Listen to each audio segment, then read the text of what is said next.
Hello everyone, magluluto tayo ng sweet and sour kaya umpisa na natin ang pagigisa sa bawang. Ayan, igisa natin ang bawang hanggang sa mag-brown. Ayan, pag brown na ang bawang, isunod naman natin ang luya. Ayan, sunod na natin ang luya para maging brown na rin ang luya para lumabas ang aroma ng luya. Ayan. Sige, iubos lahat ng luya. Kaya yan, ayan, hanggang sa mag-brown. Ayan guys, hanggang sa mag-brown siya. Ayan, hintay natin mag-brown ng luya. At habang iniintay natin mag-brown ng luya, lagyan na natin ang sibuyas. Ayan.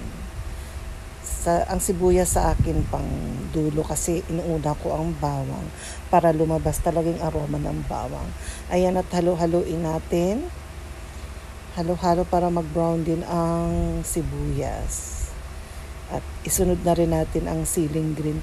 Naglalagay ako ng siling green para lang medyo may anghang at saka may mabangong amoy. Ayan. Pampatanggal din ng ng fish. Ayan. Ayan, pa-brown natin siya at haluin natin hanggang sa mag-brown. Ayan.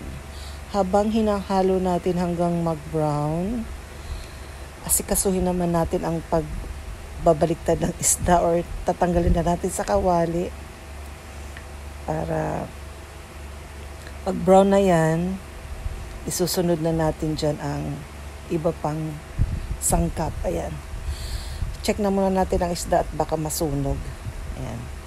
Medyo nakadikit sa kawali at ang pangit ng shansi kaya magpapalit tayo. Palitan natin ng mas maganda at madali. Ayan.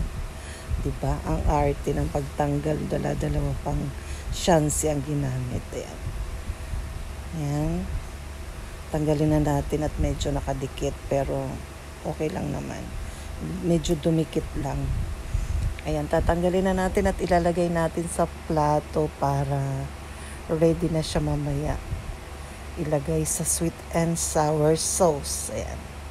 Diba? Habang naggagawa ng sweet and sour sauce, nagpiprito at ayan, tanggalin na nga natin, lagay natin sa plato para mamaya ready to mix na sa sauce. Ayan. Ayan, brown na siya. At masarap tignan. Ayan, tanggalin na natin ang dalawang fried fish. Fried tilapia pala. Fried tilapia pala yan. Ayan. Tanggalin na natin pareho. At itabi na natin. Tabi na natin kasi ipagpapatuloy natin ang paggagawa ng sweet and sour sauce. Yan, tabi muna natin yan at isa lang natin, may dalawa pa. Dalawa pa tayong isasalang na fried tilapia. Ipa-fry pa natin yung dalawang tilapia na tira. Yan. Para habang gumagawa tayo ng sauce, ay napa-fry na rin siya. Yan. So, nailagay na natin at balikan na natin ang paggawa ng sweet and sour. Lagay na natin ang carrots at saka bell pepper. Ayan.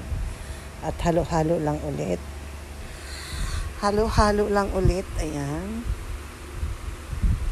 Ayan. At ready na natin yung mga ilalagay. Pagkahalo-halo, lagyan natin ng water. 1 cup na water. Tama na siguro.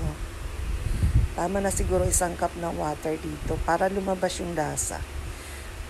Lagyan natin ng tubig. Ayan. 1 cup na tubig. Lagay na natin. Ayan. Lagay na natin at ayan. Hanggang sa kumulo. Hintay natin hanggang sa kumulo. At pagkulo niyan, ay dagdagan pa natin, kulang pa pala. At pagkulo niyan, ayan, kumulo na nga, ilalagay na natin ang isang kurot na asin, paminta, at pagkatas ng paminta, ilagay na natin ang ketchup. Guys, naglagay din pala ako dito ng suka, hindi nyo lang nakita. At saka, ayan, naglagay tayo ng cornstarch para lumapot. Hindi nyo lang nakita kung paano ko inilagay ang cornstarch kasi medyo magic siya. Ayan guys. Ayan, takpan natin hanggang sa kumulo. At ayan na nga, nailagay na natin ang isda, hindi nyo lang nakita. At pati cornstarch, ayan, ilagay ko na, malapot na. At tikman natin kung tama na ang lasa. Ayan, tama na, takpan